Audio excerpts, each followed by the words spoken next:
आज का हमारा टॉपिक जो है ये है structure of alkanes and alkynes. और इसके अलावा हम कुछ पढ़ेंगे ये फंक्शनल ग्रुप्स के बारे में और उनके नॉमेनक्लेचर के बारे में। तो जिस तरह आप जानते हैं कि अल्केन्स और अल्काइंस ये तीनों जो क्लासेस हैं ये हाइड्रोकार्बन से इनका ताल्लुक है। These are concern with hydrocarbons, और हाइड्रोकार्बन्स वो कंपाउंड होते हैं जिनमें सिर्फ कार्बन और हाइड्रोजन होती है। तो ये सारे कंपाउंड जो हैं ये बड़े इंपॉर्टेंट हैं with respect to every aspect of life. ज़िंदगी के हर शुबे में इनका बहुत ज़्यादा इनका ताल्लुक है, और टेक्सटाइल इंडस्ट्री में भी ये बेहद इनका इस्तेमाल है। तो इस हवाले से हम इसको थोड़ा सा डिटेल से पढ़ेंगे, और यहाँ पे हमने सिर्फ इनका स्ट्रक्चर देखना है, अल्केन, अल्कीन और अल्काइन का स्ट्रक्चर क्या होता है। तो इससे पहले हम पढ़ चुके हैं व्हाट इज़ हाइब्रिडाइजेशन, और हाइब्रिडाइजेशन में हमने ये पढ़ा था कि अगर यानी कंपाउंड में हर कार्बन की यानी बॉन्ड अगर सिंगल हो सारा, तो फिर हाइब्रिडाइजेशन sp3 होती है। जो स्ट्रक्चर होगा that will be tetrahedral.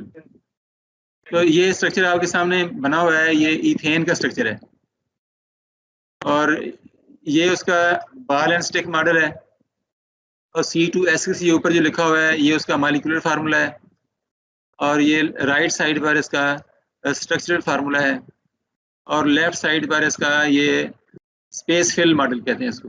Space fill model यानी जिसमें जो एटम है उनको एक सफ़ीर के तौर पर लेकर और फिर उनको आपस में जोड़ के दिखाया गया होता है। तो एक्चुअल मॉलिक्यूल को ज़ाहिर करने के ये मुख्तलिफ तरीके हैं जिससे भी किसी को अच्छी तरह इसकी समझ आ जाए। तो अब ईथेन में जो ब्लैक बॉल्स हैं ये कार्बन के हैं, और जो सफ़ेद बॉल्स हैं ये हाइड्रोजन के हैं। तो दो मिथाइल ग्रुप आपस में अटैच हैं, ठीक है ना। अब इसमें हर कार्बन को आपने देखना है कि हर कार्बन जो है ये टेट्राहेड्रल है, और कार्बन CH का जो बॉन्ड्स हैं इनका आपस में जो एंगल है 109 का है। और ये डायग्राम हमने लास्ट लेक्चर्स में पढ़ी थी कि ईथेन की जो हर कार्बन है ये sp3 है। ये जो ब्लू ये ऑर्बिटल्स हैं ये कार्बन के हैं, और इनका नाम आप बता सकते हैं कि इनका नाम क्या है? कोई बंदा बताए इनका नाम क्या है? sp3 शाबाश, ये sp3 है, बिल्कुल ठीक है, ये sp3 है। और ये येलो स्फीयर्स हैं ये हाइड्रोजन के ऑर्बिटल हैं जिनका नाम S है। तो इस तरह आपको याद होगा कि ये हमने डिटेल से पढ़ लिया था कि ईथेन का मॉलिक्यूल कैसे बनता है। तो ईथेन का जो मॉलिक्यूल है ये अल्केन को रिप्रेजेंट करता है। ये अल्केन का सबसे जो पहला मेंबर है उसका नाम क्या होता है? Methane sir. मीथेन यानी मीथेन से, और मीथेन के बाद इथेन है, फिर इसके बाद प्रोपेन है, ब्यूटेन है, हेक्सेन है, एंड सो ऑन। तो C और C के दरमियान भी सिग्मा बॉन्ड है यहाँ पर, और कार्बन और हाइड्रोजनों के दरमियान भी ये सिग्मा बॉन्ड्स हैं, और टोटल इसमें 6 कार्बन और हाइड्रोजन के सिग्मा बॉन्ड हैं, और 1 कार्बन और कार्बन का सिग्मा बॉन्ड है। इसलिए टोटल यहाँ पे 7 सिग्मा बॉन्ड है। इसके अंदर कोई पाई बॉन्ड नहीं है इसके अंदर, और इसमें कोई डबल बॉन्ड या ट्रिपल बॉन्ड नहीं है। और ये नेक्स्ट डायग्राम है ईथीन की। ईथीन जो है ये अल्कीन का फर्स्ट मेंबर है। अल्कीन की जो सीरीज है उसका फर्स्ट मेंबर है, और अगर अल्केन के किसी भी 2 कार्बनों के दरमियान डबल बॉन्ड उसमें अगर एग्जिस्ट करता हो तो हम उनको अल्कीन कह देते हैं। They are known as alkene. यानी अल्कीन में एक डबल बॉन्ड होना शर्त है, एक या एक से ज़्यादा जितने मर्जी हों, कम से कम एक उसमें डबल बॉन्ड होगा तो वो कंपाउंड जो है अल्कीन कहलाएगा। और अब हम ये डायग्राम पहले भी पढ़ चुके हैं ये स्लाइड, और इस स्लाइड में हमने लास्ट टाइम पढ़ा था कि यहाँ पर ये जो कार्बन है ये sp2 हाइब्रिडाइज्ड है, और दूसरी कार्बन भी sp2 हाइब्रिडाइज्ड है। और इसकी पहचान भी आपको मैंने बताई थी कि अगर डबल बॉन्ड मौजूद हो तो फिर कार्बन जो है sp2 हाइब्रिडाइज्ड होगी। और ये जो रेड कलर के ऑर्बिटल्स हैं ये अनहाइब्रिडाइज्ड p ऑर्बिटल हैं, और पहले ये ऑर्बिटल करीब आते हैं और ओवरलैप करते हैं तो सिग्मा बॉन्ड बनता है, और उसके बाद फिर ये जो जेड ऑर्बिटल हैं ये पैरेलल आपस में आ जाते हैं, फिर ये ओवरलैप करके पाई बॉन्ड बनाते हैं। सर ये सिग्मा बॉन्ड और पाई बॉन्ड का डिफरेंस बता दें। सिग्मा बॉन्ड जो है ये हेड टू हेड ओवरलैपिंग से बनता है, और जो पाई बॉन्ड है ये पैरेलल ओवरलैपिंग से बनता है ये। और पहले सिग्मा बॉन्ड जब बनता है तो उसके बाद फिर पाई बॉन्ड की बारी आती है, क्योंकि ये जो ऑर्बिटल है जेड ऑर्बिटल ये आपस में पैरेलल तब आते हैं जब पहले सिग्मा बॉन्ड ओवरलैप कर चुके हैं। जी कोई और सवाल हो तो पूछें। सर सिग्मा और पाई किस किस कंडीशन में बनते हैं? कंडीशन से क्या मतलब है? मतलब सर सिग्मा कब बनता है और पाई कब बनता है? जब sp2 हाइब्रिडाइजेशन हो तो फिर लाजमी तौर पर एक सिग्मा और एक पाई बॉन्ड बनेगा, और अगर sp हाइब्रिडाइजेशन हो तो फिर उसके अंदर दो पाई बॉन्ड बनते हैं और एक सिग्मा बॉन्ड बनता है। और अल्काइंस में इस तरह होता है, ये अगली स्लाइड में आ रहा है हमारे पास, ठीक है ना। आप सिर्फ स्ट्रक्चर देखेंगे और स्ट्रक्चर के अंदर ये देख लें कि double bond pi double bond की पोजीशन आप देख लेंगे ना किस जगह पे है, तो जहाँ पर डबल बॉन्ड होगा उनके दोनों एटमों के की जो हाइब्रिडाइजेशन है वो sp2 होगी, और उसमें से एक जो है वो पाई बॉन्ड होगा और एक सिग्मा बॉन्ड होगा। अगर दो कार्बन के दरमियान ट्रिपल बॉन्ड है तो वहाँ पर दो पाई बॉन्ड होंगे और एक सिग्मा बॉन्ड होगा, जो अगली स्लाइड आ रही है उसमें देख लें। ये सिंप्लीफाइड डायग्राम है ये इथीन की, और ये अल्काइन है। और सिंपल जो अल्काइन है सबसे यानी जो फर्स्ट मेंबर है अल्काइन का वो ये इथाइन है, या एसिटाइलिन भी कहते हैं इसको। ये कार्बन और कार्बन के दरमियान ट्रिपल बॉन्ड है, तो जब ट्रिपल बॉन्ड होता है तो फिर हाइब्रिडाइजेशन sp होती है, और इसमें दो p ऑर्बिटल जो है वो अनहाइब्रिडाइज्ड होते हैं। ये हमने डिटेल से हमने पढ़ लिया था लास्ट टाइम भी।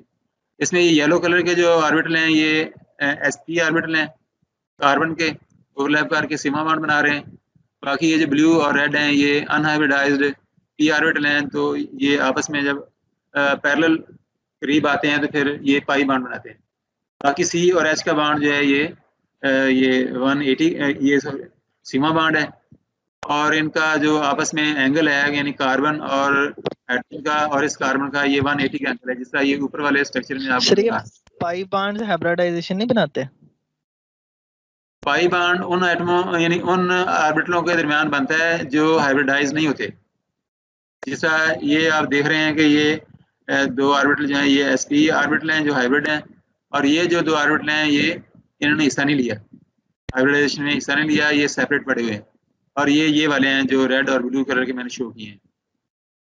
तो पाई बॉन्ड बनने के लिए जो अनहाइब्रिडाइज्ड ऑर्बिटल हैं वही इस्तेमाल होते हैं, और ये 90 के एंगल पर होते हैं। ये जो sp ऑर्बिटल हैं उनके लिहाज से ये 90 के एंगल पर होते हैं। ये अगर इस लिहाज से हैं, इस एंगल में हैं, तो ये 90 का एंगल यूं बनता है। तो इस तरह ये जो स्ट्रक्चर आपको दिखाए हैं ये रिप्रेजेंटेटिव स्ट्रक्चर दिखाए हैं, अल्केन के लिए भी, अल्कीन के लिए भी और अल्काइन के लिए भी। इसके आगे मैं थोड़ी सी और एग्जांपल अभी आपको दिखाता हूँ। ये देखें, ये है अल्केन, हायर अल्केन, मीथेन और इथेन के तो आपने स्ट्रक्चर पिछली स्लाइडों में देख लिया है। तो ये नॉनेन इसका नाम है, इसमें 9 कार्बन है, और इसको हम इस फॉर्म में भी लिख लेते हैं यानी CH3 लेके फिर CH2 के आगे 7 लगा दें, यानी 7 CH2 होंगे और फिर आखिर में CH3 होगा। अगर इसको हम खोल कर लिखें तो यूँ लिखेंगे, और अगर हम इसको बेंजीन वाले फार्मूले से लिखें जिसमें बेंजीन में हम कार्बन और हाइड्रोजन नहीं लिखते तो फिर ये इस तरह स्ट्रक्चर आएगा। तो आजकल बुक्स में जो लिखने का तरीक़ाकार है, रवाज है, वो यही है। और इसका जो बॉल एंड स्टिक मॉडल है वो मैंने यहाँ पे बनाए हैं आपके समझने के लिए। इसमें ये जो ग्रे रंग के बॉल्स एंड स्टिक्स हैं ये कार्बन की चेन है, और हर कार्बन के साथ दो हाइड्रोजन है स्वाइड टर्मिनल कार्बन के। जो एंड्स पर कार्बन है वो CH3 हैं, और दरमियान वाली सारी कार्बन जो है उसमें दो हाइड्रोजन है। तो ये आपको नज़र आ रहा है कि हर कार्बन टेट्राहेड्रल है, और हर कार्बन का जो एंगल है CH का वो 109 का है, और दो कार्बन है, दो हाइड्रोजन है हर कार्बन के साथ। और ये भी वही चीज़ है, इसको ज़रा एंगल बदल के यहाँ पे दिखाया है ताकि आपको अच्छी तरह समझ आ जाए। यानी कोई भी अल्काइल चेन जो है वो इसी तरह से होगी। अगर ये 5 कार्बन होते तो ये 2 आप कार्बन यहाँ से उतार दें तो यहाँ पर CH3 होती, ठीक है ना, 6 कार्बन होते हैं। तो इस तरीके से ये कोई भी किसी भी लेंथ की कोई जो अल्काइल चेन जो है ये आप बना सकते हैं, खास में 15 कार्बन हो, 16 कार्बन हो, 100 कार्बन हो, तो वो इसी तरीके से आगे बढ़ती जाती है। इस तरह ये मैंने एक मॉलिक्यूल बनाया है जिसके अंदर डबल बॉन्ड भी है और इसके अंदर ट्रिपल बॉन्ड भी है।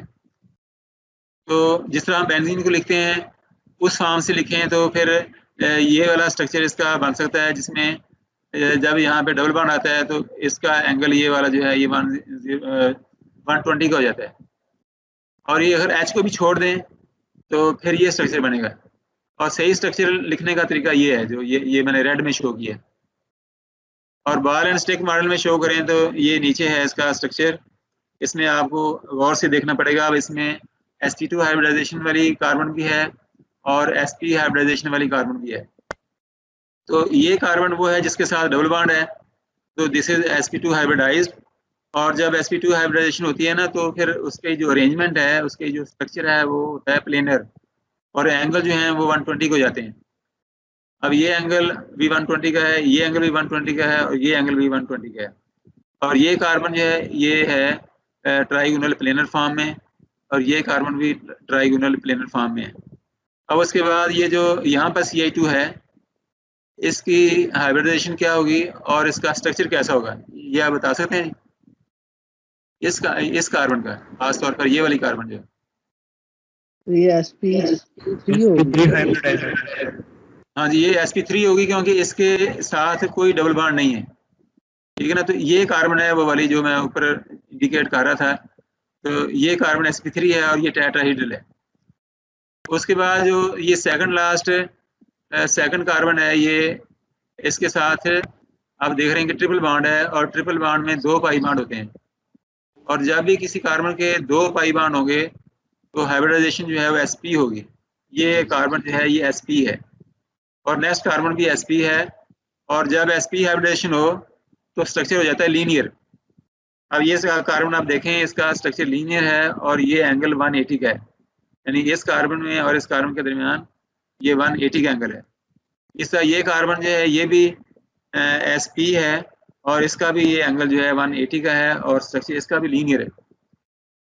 इसके मुकाबले में ये शुरू में जो 3 कार्बन हैं ये sp3 हाइब्रिडाइज्ड हैं, क्योंकि इनका इंडिविजुअल कोई भी डबल बॉन्ड नहीं है, ना इस कार्बन के साथ कोई डबल बॉन्ड है, ना 2 नंबर कार्बन के साथ डबल बॉन्ड है, ना इस 3 नंबर वाली कार्बन के साथ कोई डबल बॉन्ड है।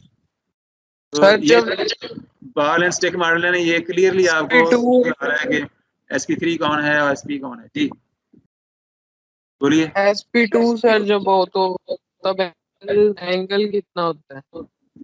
sp2 होना तो फिर होता है ट्राइएंगुलर प्लेनर, यानी 3 उसके कोने बनने हैं, और 3 कोने जब बनते हैं एक ही यानी प्लेन में, तो फिर वो मैक्सिमम जो एंगल है ना 360 के होते हैं ना, उनको 3 हिस्सों में डिवाइड कर लें तो 360 डिवाइड बाई 3 120 का रह जाता है। 120। तो इस तरह ये आप इस तरीके से याद कर लें, 3 उसके बॉन्ड बनने हैं। और sp3 9 हाँ, sp3 के अंदर जो एंगल है वो 109 का होता है। यानी ये जो कार्बन के इर्द गिर्द जो बॉन्ड्स बनते हैं ना, ये चाहते ये हैं कि हम मैक्सिमम एंगल कैलकुलेशन का कोई मेथड है?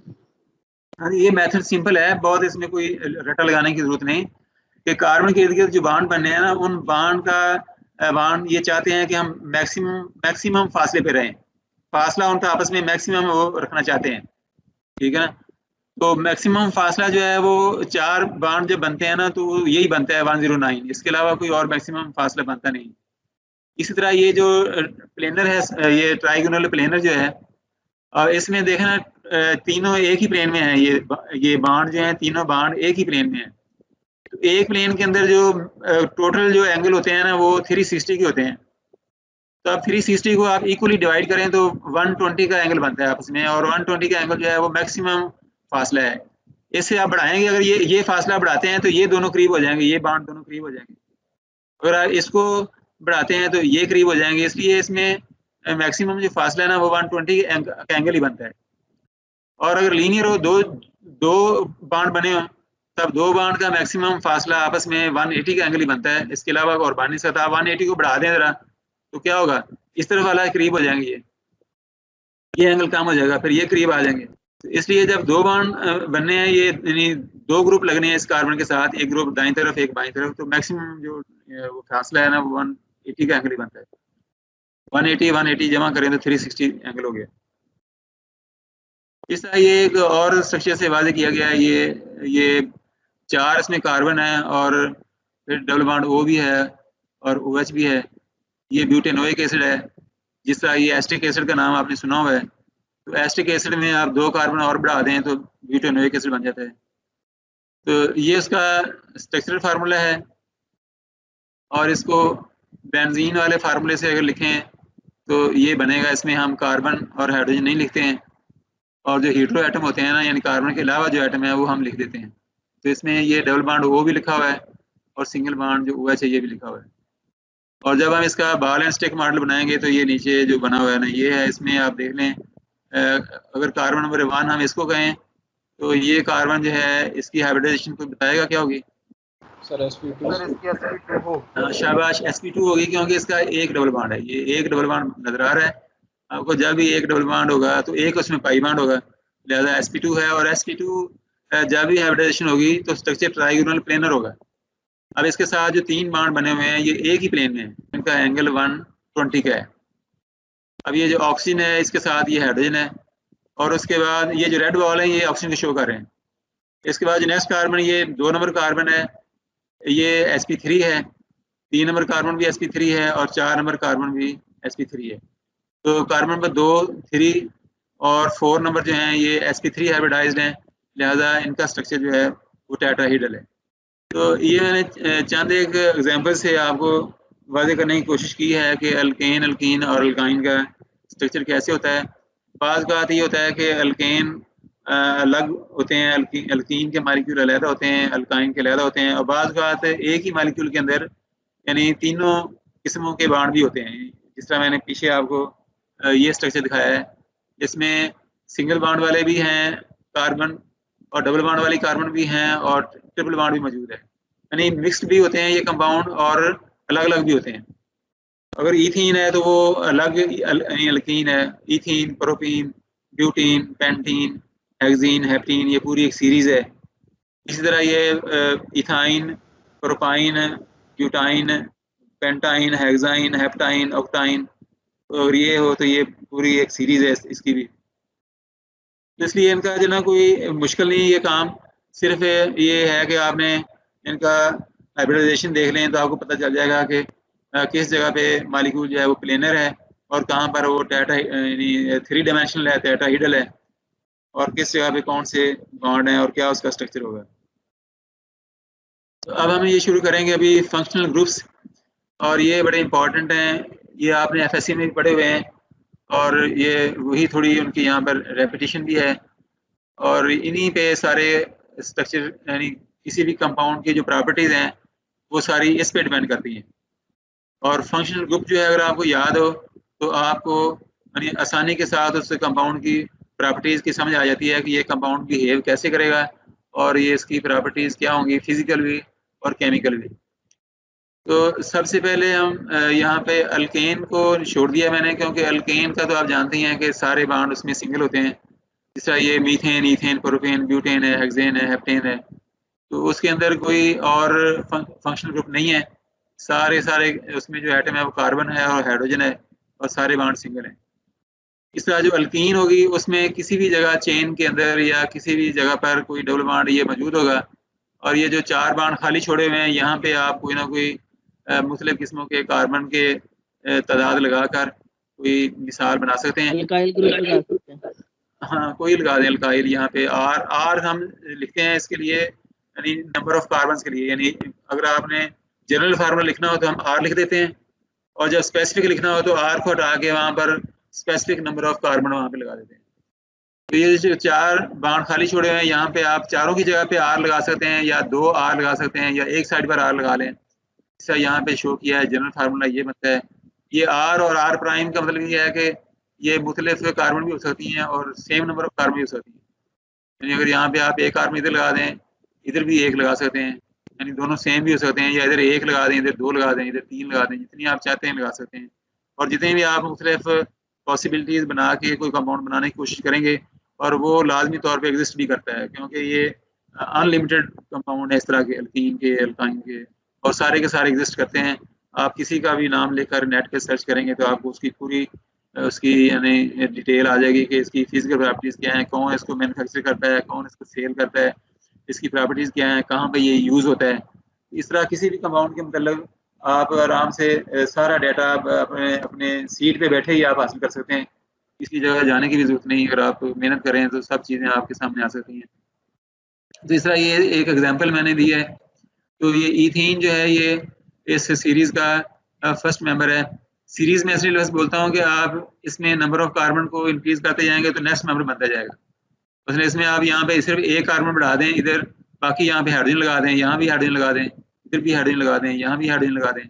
इस तरह ये 3 मेंबर का एक कंपाउंड बन जाएगा जिसको हम प्रोपीन कहते हैं। तो इस तरह एक और कार्बन बढ़ा देंगे तो ये ब्यूटीन हो जाएगा। तो इस तरह हर मेंबर जो है ना उसका आपस में जो फर्क होगा वो सिर्फ एक CH2 का फर्क होगा। एक CH2 का बढ़ाते जाएं तो उससे नए नए अगले नेक्स्ट मेंबर बनते जाएंगे। तो ऐसी सीरीज को हम कहते हैं होमोलोगस सीरीज, यानी किसी भी सीरीज का ये 2 मेंबर अगर आपस में CH2 का फर्क रखते हो then that series is known as homologous series. इस तरह ये जितने भी क्लासेस हैं ना हर एक की अपनी अपनी अलग अलग होमोलोगस सीरीज बनती है। इस तरह ये 2 कार्बन के दरमियान अगर ट्रिपल बॉन्ड है, ठीक है, किसी भी जगह पे हाँ एक ट्रिपल बॉन्ड है या ज़्यादा ट्रिपल बॉन्ड है, उस क्लास को हम अल्काइंस कहते हैं। और इसका जनरल फार्मूला ये बनेगा, ये खाली जगह जो यहाँ पे छोड़ी हुई है यहाँ पे R लिख दें, R और R प्राइम।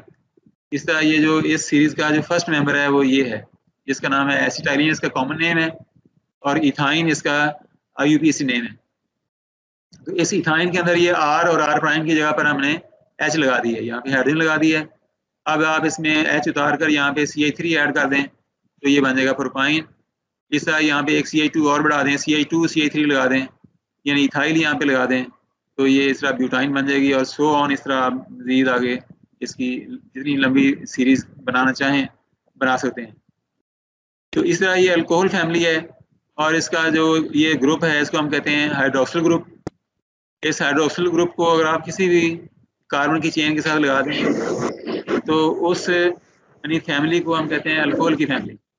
ठीक है, अल्कोहल की प्रॉपर्टीज़ जो हैं ये अपनी मखसूस प्रॉपर्टीज़ हैं, और ये जो R ग्रुप है ये एलिफेटिक होगा।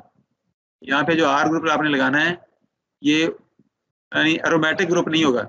अगर एरोमेटिक ग्रुप होगा तो फिर हम उसको फिनोल कहेंगे। जैसा ये आपके सामने मिसाल है, बेंजीन के साथ OH है, इट इज़ फिनोल। तो ये R के साथ OH है, तो ये R जो है ये एलिफेटिक है, ये साइक्लिक भी हो सकती है और ये ओपन चेन भी हो सकती है। जैसा ये 2 कार्बन लगा के C2H5OH लगा दिया है। तो इस तरह ये जो OH ग्रुप से जो फैमिलीज बनती हैं वो एक अल्कोहल फैमिली है और दूसरी फिनोल फैमिली है। ठीक है, और ये आपको अच्छी तरह पता होना चाहिए कि ये OH ग्रुप वाले जो कंपाउंड्स हैं ये टेक्सटाइल में नहायत इम्पॉर्टेंट हैं, और बेशुमार फाइबर ऐसे हैं जिनमें ये OH ग्रुप बहुत ज़्यादा होते हैं। तो आप मुझे बता सकते हैं कि कोई ऐसा नहीं फाइबर जिसमें OH ग्रुप होते हों और उनकी प्रॉपर्टीज़ का सारा इंसार जो है वो इस OH के ऊपर होता है? और नहीं है सेलुलोज जो है उसमें आप देखें जाके उसका स्ट्रक्चर जरूर देखें। ये कॉटन के कपड़े आप पहनते आ रहे हैं, इतने आप सारी उम्र आप कॉटन के कपड़े पहनते रहे हैं, तो कॉटन के अंदर जो यानी बुनियादी जो केमिकल है ना वो सेलुलोज है। ठीक है ना, जो पॉलीमर है उसका, और सेलुलोज एक फाइबर है वो, और उससे फिर आगे यार्न बनता है, उसके फिर आगे वीविंग होती है, तो फिर आगे कपड़ा बनता है और फिर गारमेंट बनते हैं। तो सेलुलोज के अंदर जो है ना ये अनगिनत तो उसके अंदर यानी infinity number of OH groups होते हैं। ठीक है ना, ये आप सेलुलोज का स्ट्रक्चर जरूर देखिएगा आज नेट पे लेके ना, आपको नजर आएगा कि ये साइक्लिक एक रिंग होती है और उस रिंग के अंदर 4-5 यानी एक रिंग के अंदर जो है ना 4-5 OH ग्रुप लगे होते हैं। ठीक है, तो इस तरह ये OH ग्रुप बड़ा इंपॉर्टेंट है उस वाले से, और उसकी प्रॉपर्टी सारी की सारी वो OH पर डिपेंड करती हैं। आपको पता होगा कि OH ग्रुप जो है ये पोलर होता है ना, आपने पढ़ा था हमने ये लास्ट टाइम जब पोलर बॉन्ड और नॉन पोलर बॉन्ड पढ़े थे, तो वहाँ पे हमने पढ़ा था कि जो OH ग्रुप है ये पोलर है। बोलिए Yes, बताइए। sir. वहाँ हमने ये भी पढ़ा था कि हाइड्रोजन बॉन्डिंग जो है कौन कौन से कंपाउंड करते हैं। वो कंपाउंड हाइड्रोजन बॉन्डिंग करते हैं जिनमें OH ग्रुप होता है या NH ग्रुप होता है या FH ग्रुप होता है। ये भी आपको याद है ना। तो जी सर। ये जो इसलिए सेलुलोज के अंदर जो है ना हाइड्रोजन बॉन्डिंग होती है, और जब आप कपड़े पहनते हैं इसके ये कॉटन के, तो कॉटन के कपड़ों के अंदर क्रीज पड़ती है। आपने देखा होगा कि आप बैठ जाएं या खड़े हों, जहाँ जहाँ भी वो कपड़ा धो रहा होता है वहाँ पे वो सलवटें पड़ जाती हैं, ठीक है ना। तो वो जो सलवटें पड़ती हैं वो इसी वजह से पड़ती हैं, due to hydrogen bonding. OH group जो है आपस में जब करीब आते हैं तो फिर वो पीछे वापस नहीं अपनी ओरिजिनल जगह पे आते। इसके मुकाबले में पॉलिएस्टर के जो कपड़े हैं, आप उनमें देखें, आप पहन के सो जाएं उसी तरह, और रात को और सुबह उठें तो ऐसे इस्त्री भी खराब नहीं होती उसकी। इस पे गौर किया करें ना ऐसी बातों के ऊपर। तो ये चीजें जो हैं ये सारी ये इस बॉन्डिंग वाले चैप्टर से रिलेटेड है, ठीक है। कपड़े को पानी से धो लें, कॉटन के कपड़े को, और इसी तरह पॉलिएस्टर के कपड़े को आप गीला कर लें, तो आप देखेंगे कि सबसे पहले जो है ना पॉलिएस्टर वाला कपड़ा जो है वो सूख जाता है। आप उसको अगर स्पिन ड्राई करें और उस ड्रायर में आप बाहर निकालें तो जो पॉलिएस्टर वाला कपड़ा है वो बिल्कुल ऐसे लगता है जैसे सूख गया हुआ है, जबकि वो जो कॉटन वाला कपड़ा है वो उसी तरह गीला होता है। उसको आप जितना मर्जी स्पिन करते रहें वो वहाँ नहीं सूखता, उसको आपको धूप में डालना पड़ेगा पहले, वहाँ पे कुछ देर रहेगा तो फिर वो ड्राई होता है। इसकी क्या रीजन है, ये पॉलिएस्टर वाला कपड़ा क्यों वहाँ सूख जाता है स्पिन ड्रायर के अंदर, और ये कॉटन वाला क्यों? सर पॉलिएस्टर में हम बॉन्डिंग नहीं बनती, कोई भी बॉन्डिंग नहीं होती वहाँ पे। पानी जो है वो बगैर डाइपोल इंटरेक्शन की वजह से अटैच होता है। जो ही वो स्पिन ड्रायर उसको स्पिन करता है, वो सेंट्रीफ्यूगल फोर्स से सारा पानी निकल जाता है वहाँ से।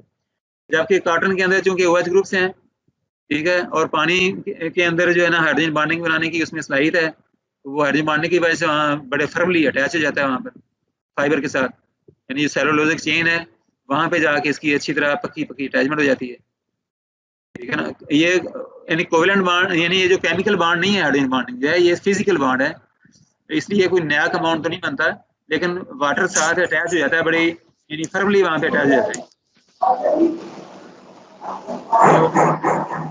और जो आप बता रहे थे ना ईथर ये है जिसमें ये पानी वाला स्ट्रक्चर है जिससे HOH होता है, और H को हटा के यहाँ पे अब हमने कार्बन लगा दी है, तो इसलिए यहाँ पे C लिखा है, और जनरल फार्मूला इसका ये बनता है ROR। और इसमें ये जरूरी है कि R की जगह पर H नहीं लगानी। अगर आपने R की जगह पे H लगा दिया तो क्या बन जाएगा, ये यहाँ R उतार के H लगा दें तो ये बन जाएगा अल्कोहल बन जाएगा। और अगर दोनों तरफ H लगा दें तो वाटर बन जाएगा। इसलिए यहाँ पे जरूरी है कि दोनों जानब आपने हाइड्रोजन नहीं लगानी, यानी कार्बन नहीं लगानी है। तो ये ईथर की फैमिली का ये फर्स्ट मेंबर है, ये पहला मेंबर है डाई मिथाइल ईथर। इस तरह एक डाई इथाइल ईथर है, और सो ऑन, इस तरह बेशुमार ईथर्स हैं। और ये ईथर जो हैं ये टेक्सटाइल इंडस्ट्री के वाले से बहुत इंपॉर्टेंट हैं, क्योंकि ये सर्फेक्टेंट्स जितने भी हैं, जिस तरह मैंने आपको लास्ट टाइम जिक्र किया था कि आपको कॉर्न डाइंग करनी है या कोई और कपड़े डाई करने हैं, तो वेटिंग लिक्विड उसमें आपको डालने पड़ेंगे, उसमें आपको लो यानी सरफेस टेंशन वाले लिक्विड उसमें डालने पड़ेंगे, ताकि वो आखिरी यानी कोन के अंदर जो आखिरी धागा है वहां तक भी वो उसको गीला कर दें, और बाद में जो डाइज हैं वो अच्छी तरह वहां पेनिट्रेट हो सकें। उसके लिए ये जो ईथर्स हैं ये इस्तेमाल होते हैं। ये बेशुमार लॉन्ग चेन ईथर्स होते हैं, और ये इनकी सरफेस टेंशन बहुत कम होती है, और ये बड़े गुड वेटिंग है, ये वेटिंग एजेंट के तौर पर इस्तेमाल होते हैं। इसलिए ये ईथर का जो मालिक्यूल है वो इस तरह का होता है कि दो कार्बनों के दरमियान में यहाँ पर एक ऑक्सीजन होगी। इस अगर यहाँ पे इधर दो कार्बन और आ जाएं, फिर आगे ऑक्सीजन आ जाए, फिर दो कार्बन, फिर आगे ऑक्सीजन, तो इस तरह ये पॉली ईथर बन जाते हैं। और पॉली ईथर्स के बेशुमार यानी वेटिंग एजेंट जो हैं वो मार्केट में अवेलेबल हैं, जो टेक्सटाइल इंडस्ट्री में इस्तेमाल होते हैं। तो इस तरह ये जो फिनोल्स हैं इनको आप देखें, ये ऊपर जो ये बेंजीन इनके साथ OH लगा हुआ है, तो ये एक यानी ये फिनोल की जो सीरीज है उसका ये फर्स्ट मेंबर है। तो नेक्स्ट मेंबर आपने बनाने हो तो यहाँ पे इस तरह ये मिथाइल लगा दिया, इस तरह यहाँ पे बेंजीन रिंग और बढ़ा दें, इधर दो लगा दें, नेफ्थलीन हो जाए, यहाँ पर एंथ्रासीन हो जाए, या इस तरह के और बेशुमार इसमें जो है ना ये कंपाउंड बेंजीन रिंग्स आप लगा के तो यानी अनगिनत किस्म की फिनोल्स जो हैं वो अवेलेबल हैं मार्केट में, और ये जो फिनोल्स हैं इस तरह की they are very important with respect to dyes and pigments. Dyes और पिगमेंट्स में इनका टेक्सटाइल इंडस्ट्री के हवाले से बहुत ज़्यादा इस्तेमाल है। जितनी आपको कलर्ड कंपाउंड ये नज़र आ रहे हैं इनमें मेरा ख्याल ये है कि कम से कम मैं कह सकता हूँ कि 97% जो डाइज पिगमेंट्स हैं इनमें फिनोलिक ग्रुप्स होते हैं इनके अंदर। तो इसलिए इसको भी आप अच्छी तरह पहचान लें। आपको जब भी किसी डाई का स्ट्रक्चर आप देखेंगे तो आपको वहाँ पे इस तरह के फिनोलिक ग्रुप्स जो हैं वो जरूर नजर आएंगे। यानी जो OH ग्रुप्स हैं ये एरोमेटिक रिंग्स के साथ अटैच होंगे, इन्हें हम कहते हैं फिनोलिक OH। और अगर OH ग्रुप जो है वो एलिफेटिक रिंग के साथ अटैच हो, इसे हम कहते हैं अल्कोहलिक OH। तो अल्कोहलिक OH की अपनी प्रॉपर्टीज हैं और फिनोलिक OH की अलग प्रॉपर्टीज हैं। तो ईथर जो है ये अलहदा ग्रुप हैं, इस तरह से ये स्ट्रक्चर यहाँ पे दिखाया गया है। अब नेक्स्ट बारी आती है अल्काइल हैलाइड की। तो हैलोजन जो है ये अगर किसी अल्काइल चेन के साथ अटैच हों तो हम इन्हें कहते हैं अल्काइल हैलाइड। ये जो खाली जगह है यहाँ पे आपने अल्काइल लगा देना है RX। और मिसालें बनाने के लिए ये पहले नंबर पर ये जो मिसाल बनती है वो है मिथाइल क्लोराइड या मिथाइल ब्रोमाइड या मिथाइल आयोडाइड। इसका यानी X की जगह पर आप कोई भी हैलोजन लगा सकते हैं, क्लोरीन हो या ब्रोमीन हो या आयोडीन हो या फ्लोरीन हो। तो इस तरह अगर यहाँ पे एक कार्बन की बजाय 2 कार्बन लगा दें तो ये बन गया क्लोरो ईथेन या इथाइल क्लोराइड। इस तरह यहाँ पे आयोडीन हो तो ये हो जाएगा यानी इथाइल आयोडाइड या आयोडो ईथेन। अब ये नेक्स्ट जो फंक्शनल ग्रुप है ये है एल्डिहाइड। तो इसमें जो ये ग्रुप है इसको ज़रा ध्यान से आप समझने की कोशिश करें। इसमें C डबल बॉन्ड O है। ये C डबल बॉन्ड O जो होता है ना इसको हम कहते हैं कीटो ग्रुप, ठीक है ना। तो कीटो ग्रुप से काफ़ी सारे नए फंक्शनल ग्रुप बनते हैं। अगर कीटो ग्रुप के साथ आप दोनों तरफ अल्काइल लगा दें, इधर भी यानी R हो इधर भी R हो, तो उसको हम कीटोन्स कहते हैं। They are known as ketones. और इस कीटो ग्रुप के एक तरफ H लगा दें और एक तरफ आप different number of carbon atoms लगा दें तो इसको हम कहते हैं एल्डिहाइड। यानी कीटो ग्रुप के एक तरफ अल्काइल और एक तरफ यहाँ पे hydrogen, so they are known as aldehydes. और फर्स्ट इसका जो मेंबर है इस सीरीज का वो कौन सा होगा? फर्स्ट मेंबर कौन सा है? ये जो लिखा हुआ है ना ये फर्स्ट मेंबर नहीं है। आप इसमें CH3 की जगह पे S लगा दें तो ये फर्स्ट मेंबर वो होता है फॉर्मेल्डिहाइड। तो फॉर्मेल्डिहाइड जो है ये इसको फॉर्मलिन भी कहते हैं, पानी में हल कर लेते हैं इसको, तो it is known as formalin. और ये जो फॉर्मेल्डिहाइड है ये गैस फॉर्म में होता है। ओरिजिनल इसकी जो फॉर्म है वो गैस है रूम टेम्परेचर पर, और मार्केट में ये वाटर सोल्यूशन की फॉर्म में अवेलेबल होता है। तो फॉर्मेल्डिहाइड जो है ये बहुत ज़्यादा एंटीसेप्टिक होता है और ये ह्यूमन हेल्थ के लिए ये नुकसानदेह है। तो इसलिए यानी ये जो टेक्सटाइल इंडस्ट्री है उसके अंदर इसकी मौजूदगी जो है वो प्रोहिबिटेड है, बैंड है। यानी किसी भी टेक्सटाइल के आर्टिकल में फॉर्मेल्डिहाइड कंटेंट नहीं होनी चाहिए क्योंकि ये सेहत के लिए नुकसानदेह है। तो जितने भी ये जो यानी टेक्सटाइल की एक्सपोर्ट होती है बाहर के मुल्कों में, जो हमारी ये प्रोडक्ट्स पाकिस्तान से जाती हैं, तो उनको एक एनालिसिस करवा के वहाँ भेजना पड़ता है साथ कि हमारी टेक्सटाइल के आर्टिकल में कितनी फॉर्मेल्डिहाइड है। यानी वो उन्होंने एक लिमिट रखी हुई है कि 7 ppm या 50 ppm से ज़्यादा नहीं होनी चाहिए। तो बताइए मैंने इसलिए ताकि आपको ज़रा इसकी अहमियत का अंदाज़ा हो जाए। तो ये जो ये मेंबर जो यहाँ लिखा हुआ है ये सेकंड मेंबर है सीरीज़ का, ये है एसिटाल्डिहाइड, ठीक है ना। ये एसिटिक एसिड की तरह का है ये। अगर यहाँ पे CH के दरमियान में O ले आए इट बिकम्स एसिटिक एसिड। उसी यानी मुनासिबत से उसी रेफरेंस से इसका नाम है एसिटाल्डिहाइड। तो एसिटाल्डिहाइड इसका कॉमन नेम है और इसका जो IUPAC नेम है वो है एथेनॉल। ये IUPAC नेम हम पढ़ेंगे नेक्स्ट लेक्चर में, वहाँ पे आपको अंदाज़ा हो जाएगा कि ये नाम कैसे बनाते हैं। तो इस तरह ये है एल्डिहाइड की सीरीज़। इसमें पहला मेंबर मैंने बता दिया फॉर्मेल्डिहाइड है और दूसरा मेंबर ये है एसिटाल्डिहाइड। फिर जो तीसरा मेंबर होगा उसमें 3 कार्बन होंगी, वो प्रोपेनॉल हो जाएगा। फिर इस तरह ब्यूटानॉल, पेंटानॉल, हेक्सानॉल एंड सो ऑन। तो ये है वो कीटो ग्रुप जिसको मैं बता रहा था पिछली स्लाइड में कि इस कीटो ग्रुप के दोनों जानिब अब यहाँ पर अल्काइल लगाने हैं, तो इनको हम कहते हैं कीटोन्स। यानी इस तरफ भी आपने कार्बन लगानी है, इस तरफ भी कार्बन लगानी है। अब यहाँ पे हाइड्रोजन नहीं लगानी, आर और आर प्राइम की जगह पर एच नहीं लगानी। अगर एच लगाएंगे तो ये एल्डिहाइड बन जाएगा। इसलिए कीटोन की जो सीरीज है इसका फर्स्ट मेंबर ये है।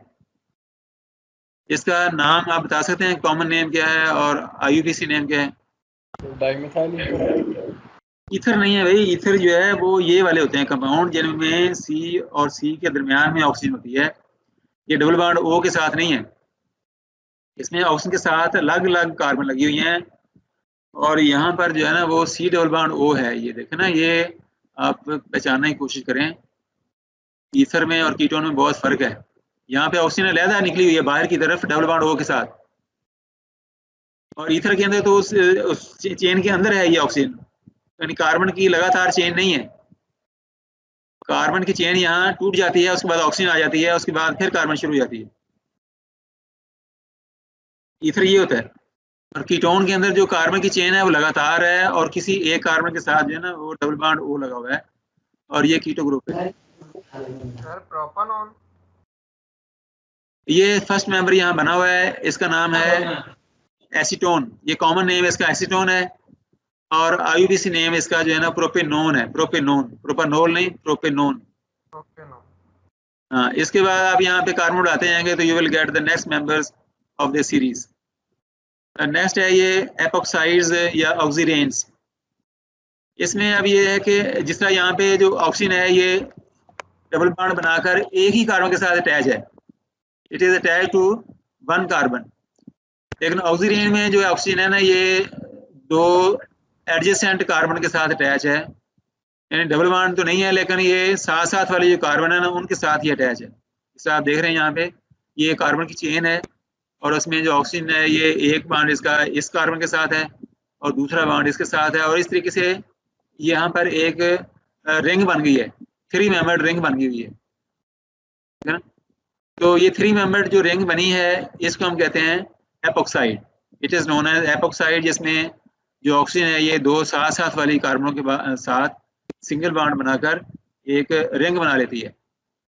तो ये एपॉक्साइड जो हैं ये बहुत ज़्यादा इस्तेमाल होते हैं नए कंपाउंड बनाने के लिए भी, और इसके एक रेजन जो है वो इस्तेमाल होता है। ये जो इपॉक्सी रेजन है आपने देखा होगा, ये जो एल्फी के नाम से बाजार से मिलती है वो जो चीज़ें जोड़ने के लिए, तो वो भी एपॉक्साइड का रेजन होता है। उसमें भी एपॉक्साइड इस तरह होता है, और ये एपॉक्साइड बाद में जब हवा लगती है इसको तो जो पॉलीमर चेंज होती हैं वो आपस में इंटरलॉक हो जाती हैं, क्रॉस लिंकिंग हो जाती है। तो क्रॉस लिंकिंग होने के बाद फिर वो चीज़ जो है उसके अच्छी तरह जुड़ जाती है। तो इस तरह जो एपॉक्साइड्स हैं ये बड़े ही रिएक्टिव कंपाउंड हैं, और ये मुख्तलिफ रेजन्स बनाने में और उसके अलावा ये पोली ईथर्स बनाने में इस्तेमाल होते हैं। तो बहरहाल इनके मुख्तलिफ कंपाउंड अगर आपने बनाने उसका ये जनरल फार्मूला है, और ये जो आर है इसकी जगह पर आपने मुख्तलिफ different number of carbon atoms लगा देने हैं। तो इस सीरीज का ये फर्स्ट मेंबर है, यानी ये जो खाली बॉन्ड है दोनों पर आप हाइड्रोजन लगा दें तो ये फर्स्ट मेंबर बनता है, ये जो एपॉक्साइड है। और ये उसके बाद ये सेकंड मेंबर है, एक CH3 इधर भी लगा दें तो ये थर्ड मेंबर बन जाएगा।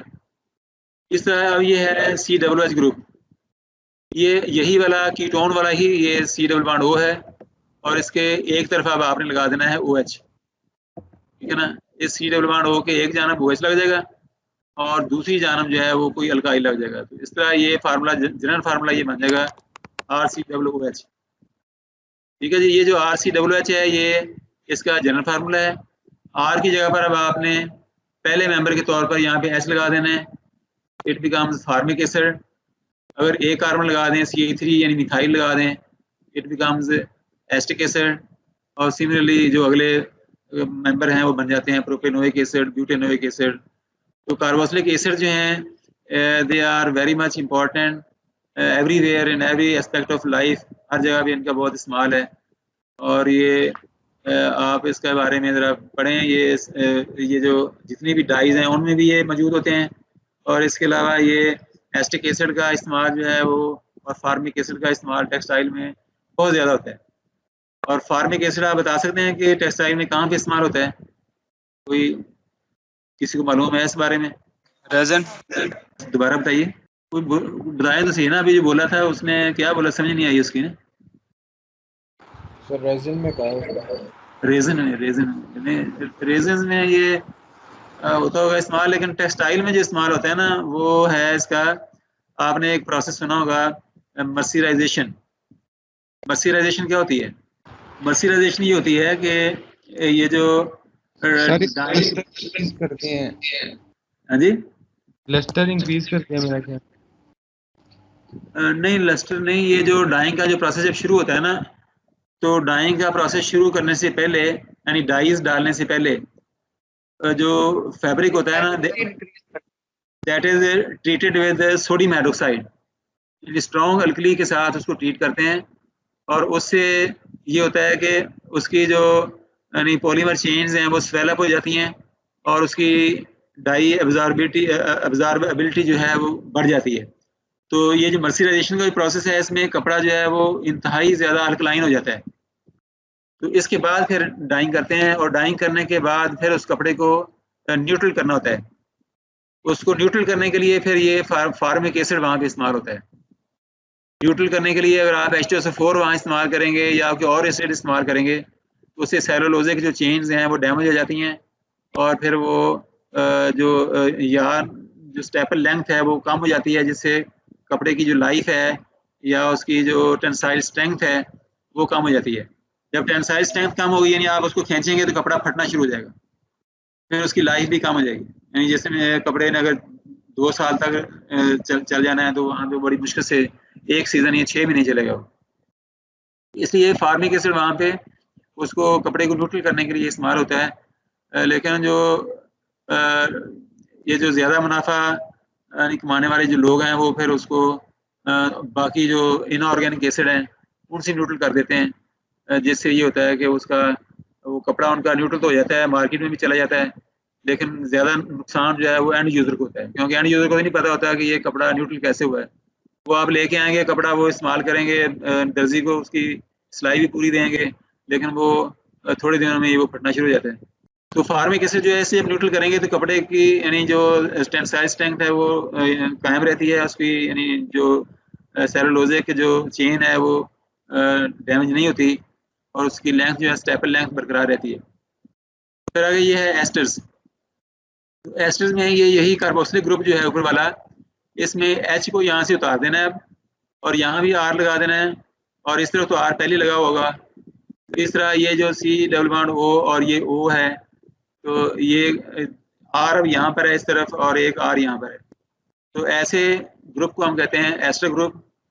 और इसकी ये फर्स्ट मेंबर है इसका सीरीज का, इधर R की जगह पे मिथाइल लगा दें और इधर भी मिथाइल लगा दें, ये फर्स्ट मेंबर हो जाएगा। और यहाँ पे मिथाइल लगा हुआ है, इधर मिथाइल लगा हुआ है, और मजीद आप कार्बन यहाँ पे बढ़ाकर मुख्तलिफ किस्मों के एस्टर जो हैं वो बना सकते हैं। और एस्टर जो हैं ये टेक्सटाइल के हवाले से कितने इंपॉर्टेंट हैं, आप जानते हैं कि ये पोलिएस्टर के जो कपड़े हैं ये सारे के सारे ये एस्टर से बने होते हैं, और इसके अलावा भी बेशुमार इसके कंपाउंड हैं जो फिनिशिंग में इस्तेमाल होते हैं, और इसको बतौर सॉल्वेंट भी इस्तेमाल करते हैं।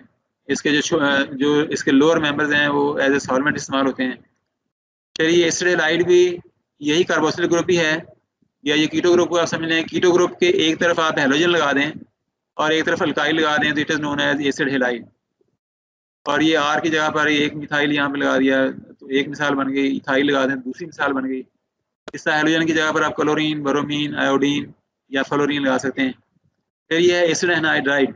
एसिड एनहाइड्राइड में अब आपने यहाँ पे 2 कीटो ग्रुप जो हैं जोड़ देने हैं।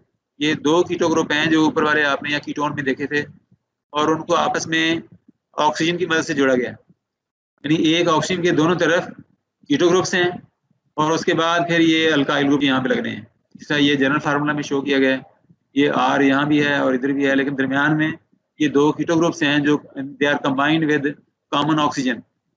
तो इन 2 कीटो ग्रुप्स के दरमियान एक कॉमन ऑक्सीजन है, और उसके बाद ये आगे अल्काइल ग्रुप्स हैं। तो ये भी इंपॉर्टेंट कंपाउंड हैं, they are used for further formation of new compounds. और इसके अलावा ये जो आपने सुना होगा कि कॉटन को भी आप एंटी क्रीज बना सकते हैं, you can prepare anti crease cotton. तो एंटी क्रीज बनाने के लिए आप वहाँ पे जो उसके OH ग्रुप्स हैं उनको रिप्लेस करके वहाँ पे आप कोई अल्काइल ग्रुप लगा देते हैं। कोई अल्काइल ग्रुप वहाँ पे अगर लगा दिए जाएँ तो कार्टन भी उसमें यानी क्रीज नहीं पड़ेगी उसके अंदर। तो वो अल्काइल या एसिटाइल ग्रुप लगाने के लिए ये एसिड एनहाइड्राइड इस्तेमाल होते हैं। These compounds can be used for modification of surface of cotton fabric. ये एक मिसाल मैंने दी है, इसके अलावा बेशुमार और इसके यूज हैं। फिर ये अमाइड्स हैं, अमाइड्स के लिए भी वही है, ये कीटो ग्रुप और उसके एक जानब अब अमाइनो ग्रुप है। ईस्टर हेलाइड में एक जानब हेलाइड ग्रुप था, हेलोजन ग्रुप था, यहाँ पे अभी है अमाइनो ग्रुप। तो इन कंपाउंड्स को हम कहते हैं अमाइड्स।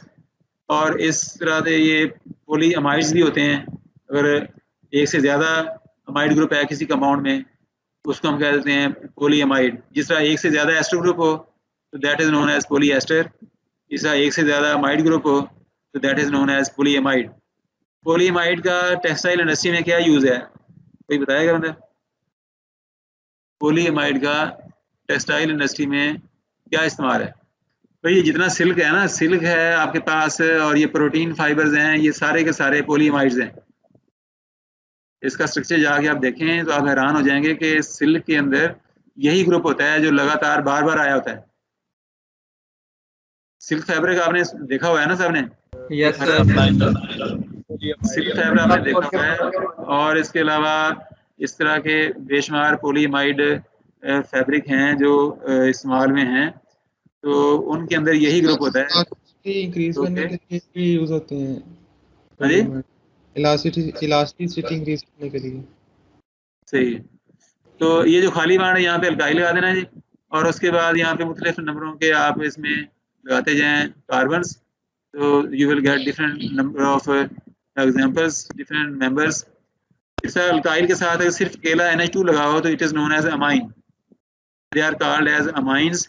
ये एरोमेटिक भी हो सकती हैं और एलिफेटिक भी हो सकती हैं। यानी ये R जो है RNH2 ये इसका जनरल फार्मूला है, और इस R की जगह पर आप कोई एलिफेटिक कंपाउंड लगा दें तो ये एलिफेटिक अमाइंस कहलाएंगी, और अगर यहाँ पर आप बेंजीन रिंग लगा दें it is known as aromatic amines. तो एरोमेटिक जो अमाइंस हैं they are heavily used in preparation of dyes and pigments. इसके अलावा भी इनके बेशुमार इस्तेमाल है, लेकिन टेक्सटाइल के हवाले से ये है कि they are frequently used in the preparation of dyes as well as pigments। तो ये नॉमेनक्लेचर हम नेक्स्ट टाइम पढ़ लेंगे।